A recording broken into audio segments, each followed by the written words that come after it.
Here's what's happening now. The city continuing to sizzle as we finally can see some relief from this heat wave. But the question is when? Paula. Hi, Ben. Yeah, we're all focused on the heat right now. But for the people working on deadlines to finish some very important construction projects, they're thinking about what's the heat going to be like tonight, Karen? All right, thank you, Paula. Also ahead, a woman is killed during a hit-and-run crash in Clinton Township, but the search for the driver did not take long. And North Korea raises its threats to the United States, disturbing new statements from the rogue nation and how the White House is responding today. First at 4 starts now. Live from downtown Detroit, Local 4 News First at 4 starts now. Good afternoon, everybody. I'm Karen Drew. First at 4. If you've been outside, you know it is burning up out there with temperatures pushing into the 90s, 3 days into fall. Yes, the heat won't let go, at least not yet. Let's bring in Ben Bailey. Do we have some relief tonight, Ben? Not tonight, Karen. We can finally see what it's coming. But, you know, one of these days would have been nice just to sort of get a little reminder of what summer was like. But I think this stretch is a little more than a lot of us bargained for. We're 90 right now in Ann Arbor. Metro is just a degree short of that at 89. And there's not much of a breeze to stir things up out there. Most of the state of Michigan is just baking in this heat. But you can tell where that front is. That's where those colors start to change. 80s and 90s here from Michigan and Wisconsin. And then you get on the other side of that front and it's 50s and 60s right now. 55 in Duluth, 62 in Minneapolis. So it's not going to be long before that front gets here. We'll pinpoint the time coming up, but we still have some heat to get through, including tonight. Our Paula Tutman is live with more on how that is affecting some of the folks that are out working in this stuff. Paula? Hi, Ben. Yeah, I put this thermometer out about 12 minutes ago. This isn't exactly scientific, but it does give us a pretty good idea of what this temperature is right there. Topping 100 right there. Again, this is the sun directly on it. You know what, Ben? We all know that even if this was July, this would still be very, very dangerous heat. And that's why so many people are being very proactive. Come on, honey, let's go. At 11:30 this morning, the first wave of Detroit public school children streamed from Chrysler Elementary School in downtown Detroit. Snow day, yes. Heat day, it's the first one for me. Most Michigan schools close in June and don't reopen until September, and so relatively few actual school buildings have air conditioning, which means when it's 92 degrees outside, it is stifling inside. It was fine at first when we first came in, and then it started getting hotter over time. It's always better to be safe than sorry. 3 local districts were proactive in getting children out of hot classrooms today: Detroit, Pontiac, and Hamtramck, and it's possible Detroit will do a repeat tomorrow. Construction workers are low-hanging fruit when you consider a high misery index with a high heat index. On M59 Hall Road, Sterling Heights on one side, Macomb on the other, hard labor is building a retention pond in the middle of 2 cities with hot cars blowing past you and the sun beating down on you. Contractors say they keep a close eye on workers. Heat exhaustion, moving sluggishly, somebody's dropping a piece of equipment that they always have to handle. We're really conscious about keeping everybody hydrated and safe. But what you don't see is what happens at night. And this high heat index affects night construction too, because it's not just about the sun, it's about the heat. And that means finding a workaround, particularly on I-75, on that construction zone where they are trying to rebuild a freeway and bridges. Believe it or not, the concrete cannot be used if it's more than 90 degrees within the truck. Normally start doing the pouring as it gets down to sunset. But because it has been so hot, we're going to wait at least an hour into the night, because not only the temperature needs to cool, but the steel underneath where we're pouring the concrete, if that's too hot as well, in addition to the temperature, then again, the concrete will not be good.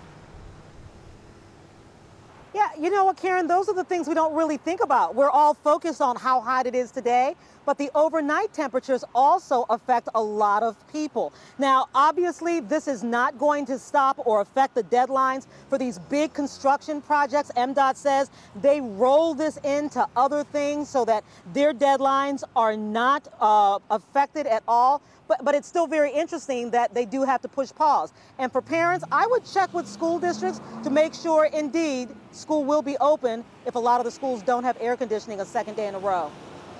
All right, some very good advice. Thank you, Paula. We appreciate it. In other news today, a Detroit neighborhood is on edge right now after a shooting left a 32-year-old man dead this morning. Shots rang out. It was about 7 o'clock this morning in the area of Curtis and Wyoming on Ohio Street. We're told the victim was found dead in his driveway with multiple gunshot wounds. Right now, police are still trying to figure out what led up to the shooting. We are learning more about the victim and hearing from people who knew him. We'll have that part of the story tonight at 5. We continue to follow the story of a deadly hit and run that happened in Clinton Township early this morning. A driver going east on 16 Mile Road hit a bicyclist going north on Gratiot. The driver left the scene and the biker was taken to the hospital where she later died. Just hours later, the driver turned herself into police. Her vehicle was impounded and she was questioned, but then released, pending further investigation. The man involved in this police chase that went viral was in court today. Now, you might recall earlier this month, the high-speed chase ended when the suspect ran into oncoming traffic, and then there, you see him there on top of the minivan before he was taken down by officers. Today, that suspect, 22-year-old Duron Sherrard, waived his preliminary examination hearing, and he'll head to trial. Prosecutors added several additional charges to the counts of fleeing police and resisting arrest. Sherrard is also suspected in an earlier shooting in southwest Detroit, but no charges have been announced in that case. He's due back in court a week from today. Well, the new week is bringing some new issues to the Trump White House, ranging from a new travel ban to the latest proposal for health care reform. But no issue is bigger than a question of possible war with North Korea. Kimberly Gill joins us now with the latest on how that word war has now entered into the back and forth between the president and North Korea. Yeah, it really has. Karen, good afternoon to you. The president has a lot on his plate, but the North Korean foreign minister has demanded attention from the U.S. and the world for that matter when he said recent comments from the president were, quote, a declaration of war, which would allow North Korea to shoot down U.S. warplanes in international airspace. Here's the response from the White House a short time ago. We've not declared war on North Korea, and frankly, the suggestion of that is absurd. What is the White House's reaction to North Korea's threat to shoot down U.S. aircraft, even if it's not in their airspace? It's never appropriate for a country to shoot down another country's aircraft when it's over international waters. Our goal is still the same. We continue to seek the peaceful denuclearization of the Korean Peninsula. Now, other issues are also getting attention at the White House. The president today said opposition from Arizona Senator John McCain is the only reason the repeal of Obamacare has not passed. Right now, it looks as if the latest repeal proposal does not have the votes to pass. And the White House has announced a new travel ban plan, adding North Korea, Venezuela, and Chad to the list. Still, the Council on American Islamic Relations says the new policy is still a Muslim ban. It is a fruit of the same poisonous tree, the poisonous tree of white supremacy, bigotry against other people. The governments of Venezuela and Iran have also criticized the president's new travel ban. Venezuela's foreign minister says President Trump is acting like, quote, the world's emperor. And late this afternoon, protests broke out as the U.S. Senate started talking about the Graham-Cassidy health care bill. So, Karen, a busy day in Washington. Our coverage continues on Local 4 News at 5. Until then, we'll send it back to you in the studio. All right, sounds good. Thank you, Kim. Meantime, football fans and people who never even watch football have been debating whether NFL players should be standing during the national anthem. President Trump reignited the debate over the weekend and kept tweeting today. This morning he wrote, quote, the issue of kneeling has nothing to do with race. It is about respect for our country, flag, and national anthem. NFL must respect this. NFL teams found a variety of ways to protest the president's comments. Fans are divided. It's a black guy for the NFL, and I know a lot of people that are not watching football because of that. And it's very disrespectful. What I heard from our president on Friday was divisive, and it wasn't a message of unity. The president reignited this whole debate by saying he'd like to see NFL owners fire players who don't honor the anthem. Since then, owners of nearly 20 sports organizations have declared support for players and freedom of expression. First at 4, we're on top of stories making headlines around the world this Monday afternoon. Let's start in Puerto Rico, an island in crisis 5 days after Hurricane Maria tore so many lives apart. Engineers are inspecting a major dam after finding a crack. So far, it is holding, but a break could bring new disaster to the island. Search and rescue efforts are still ongoing for people in remote areas cut off by the storm. Others are still scrambling to find the basics like gasoline. Thousands of people have packed the airport. They're trying to get off the island, but it can barely function because of the lack of power and communication, which, as you can imagine, is frustrating for everyone. Moving now to eastern India, at least 8 people are dead after an explosion at a fireworks factory. You can see the smoke and fire billowing from the back of a building. Several others are injured. A large crowd gathered outside to watch firefighters at the scene, and many were hit by exploding fireworks. And finally, in Bali, tens of thousands of people trying to flee from a volcano, fearing it might erupt for the first time in over 50 years. The alert status of the volcano was raised to the highest possible level last Friday after there was a large increase in seismic activity. It is a popular travel destination amid tourists can be seen crowding the island's only airport, trying to make back home safely. Still ahead, a major retailer planning some pay raises, hoping it's good for employees and customers. Also, evidence of a cover-up surrounding these cheerleading videos. Students forced into deep splits. Find out who's paying a price today. First, his sexting scandal rocked the 2016 presidential race. Now, former Congressman Anthony Weiner finds out how long he'll be behind bars. Secrets to get. Coming up all new on Local 4 News at 5 and 6. Look at this, a room packed with people all talking about sexual assaults while the conversation was front and center today at Eastern Michigan University. First at 4, we're back with stories making news across America. We start with a former congressman going to prison after a sexting scandal. Former New York Congressman Anthony Weiner walked into a courtroom today to hear his sentence. The judge gave him 21 months in prison for sexting with a 15-year-old girl. As he heard his punishment, Weiner dropped his head into his hand and wept. The criminal case rocked Hillary Clinton's presidential campaign because the FBI found emails on Weiner's computer connected to Clinton's time as Secretary of State. Weiner must report to prison by November 6th. Target making some big changes, hoping it's a win-win for employees and customers. The retailer will raise hourly wages to $11 an hour, and that starts next month, $15 an hour by the end of 2020. Target says it hopes the extra money will recruit and retain the best staff, which will mean a better shopping experience for you. Right now, Walmart pays entry-level workers $10 an hour. And speaking of shopping, have you started stocking up for Halloween yet? Spending for that holiday could definitely hit a record this year. The National Retail Federation predicts we will spend more than $9 billion. It's an increase of more than 8% over 2016. The average spending per person is about $86. More than half of that spending will be on costumes and candy. It would melt on the way home. Could you even imagine? Oh man, it's just a mess out there. It is. Like, we all thought it was kind of fun for a couple days, and now we're like, okay, now we're done. We'll take fall. Yeah, we're done. We need to get to the orchards. We need to get to the cider mills. It doesn't feel right looking for a pumpkin when you're like just dripping in sweat. No, but we've got one more day of this. Okay. And then changes start to show up. That's not going to help out tonight. Temperature's 89 right now in Metro. We've got a couple 90s. Even Flint on the thermometer is at 91. You start factoring in the humidity. Heat index readings are topping 90 in a couple spots. In fact, it feels like 93 right now in Port Huron. So the humidity is not terrible. The dew points are in the mid 60s, but when you start getting heat this high, it is definitely more than noticeable out there as we speak. Clouds and radar showing just a few clouds on our side of the state. We've seen plenty of sunshine as we've headed through the day. And there's the transition point. This is along the cold front that's going to be moving here. Don't expect to see a whole lot of rain by the time that front arrives, and we'll talk about that in a second. But more importantly, we still have a hurricane off the Atlantic coast. And as we look at the current stats on Hurricane Maria, still at an 80-mile-an-hour sustained wind. So it is a Category 1 storm, but as it gets into the cooler waters a little further north, this storm will weaken to a tropical storm, and it will pull away from the U.S. Still could have some impacts with some high surf and probably some outer rain bands from that storm reaching the coast as well. So back home, we're looking at dry conditions tonight. not a lot of relief as we're going to be sweating it out through tonight as well. And then going into tomorrow afternoon, right back to temperatures close to 90 degrees.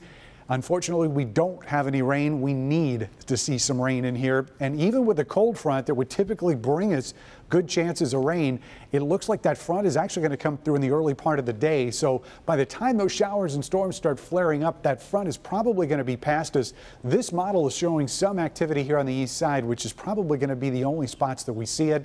But any shower activity on Wednesday is going to be pretty widely scattered. 67 tonight, calm conditions.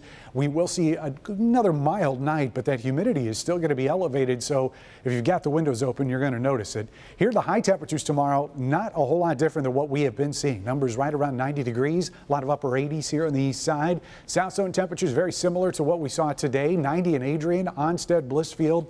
Slightly cooler out here towards Lake Erie, but not by much. 87 in both Monroe and Luna Pier. West zone highs right around 90 degrees. In fact, smacking that number right on the nose as we get into tomorrow afternoon, and upper 80s to around 90s here in our north zone as we head into the second half of tomorrow. So Wednesday, we finally see some difference as that cold front will come through again about midday. So that's only going to allow temperatures to get to 78. But look at these highs through next weekend. Numbers that we were seeing for morning lows is what we're going to finish the day out. And those morning temperatures down into the 40s by Saturday and Sunday. What a switch. We really need some rain. Hopefully we can get it Friday and maybe a little bit on Wednesday. Karen? Ben. Still ahead, The Voice returns to NBC with a new judge in the mix. We are going to preview tonight's premiere. Also, this cheerleading scandal led to some tough questions for some school officials. What did they know? When did they know it? And what did they do about it? We're getting answers next. But first, as we go to break, we can take a look at how the markets have closed for your Monday. As you see, the Dow Jones down some 53 points, NASDAQ down, as well as S&P 500. Here's your automotive stocks.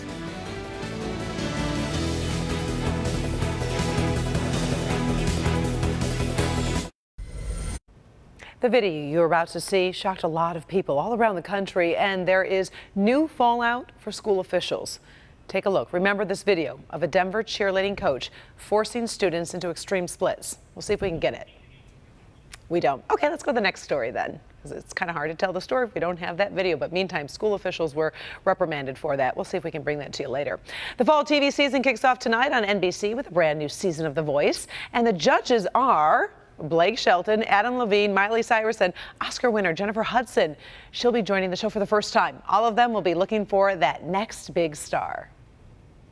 Cold stone, cold, maybe if I don't cry, I won't feel any more stone, cold, baby. Search kicks off tonight at 8 o'clock right here on Local 4 with 2 hours of The Voice. That's followed by a brand new show called The Brave. It's a new drama following America's elite undercover military heroes.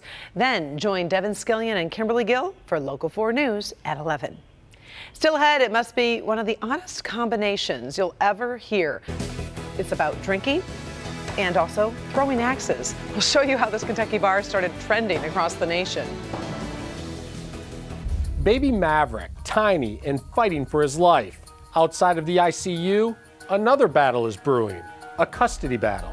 I'm here to get my baby, like I want my baby back. The mother wants her baby, so does the father. But an adoption agency says mom gave up her rights. She's a 17-year-old girl, they exploited her. You know, they took advantage of her because they wanted her baby. Baby Maverick fighting for survival. The mother, father, and adoption agency all fighting for custody. The defenders tonight at 11. We never need. All right, going back to that story about the video. Remember this video of a Denver cheerleading coach forcing students into extreme splits? Well, now the principal of East High School has retired. The athletic director resigned. An investigation found both were actually aware that these videos existed months before they became public, and they didn't do enough to protect students. The coach was fired after the videos were released. All right, finally, first of all, it is the kind of publicity really money can't buy, and it's really paying off for a bar down in Louisville, Kentucky. Yep, thanks to Late Night's Jimmy Fallon and actress Jennifer Lawrence. A lot of people are talking about flying axes It's a bar in Louisville, Kentucky. I think that's one syllable. I think that is. Louisville, where you can throw a few beers, or have a few beers, and throw axes at a target. Now, it sounds dangerous, but the owners say there are plenty of safeguards, and you're not allowed to drink too much. Since Lawrence talked about the bar on the Tonight Show, business is booming. Not surprising. I'd check it out. Thanks so much for joining us for First at 4. Inside Edition's next.